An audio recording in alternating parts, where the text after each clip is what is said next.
बस्ती में बुधवार को सांसद खेल महाकुंभ के जन जागरण के लिए प्रमोशन कार्यक्रम के तहत आयोजकों के द्वारा मशाल जुलूस निकाला गया।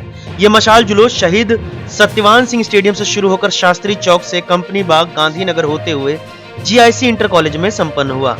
मशाल जुलूस के दौरान हरीश द्विवेदी के नेतृत्व में आयोजन समिति के सदस्य तथा खेल प्रेमियों का समूह हाथों में मशाल लेकर बस्ती का माटी, बस्ती कदम आओ मिलकर खेले हम तथा खेलेगा बस्ती बढ़ेगा बस्ती सहित अनेक नारों को लगाते हुए स्टेडियम से रोडवेज तिराहे तक पहुंचा।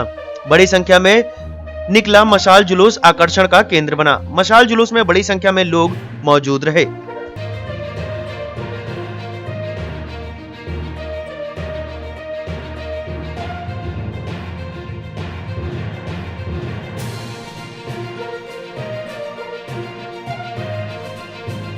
अवधनामा में शाये मज़ामीन को मुकम्मल तौर पर पढ़ने के लिए अवधनामा की वेबसाइट www.awadhnama.com पर विजिट करें और ई पेपर पर क्लिक करें।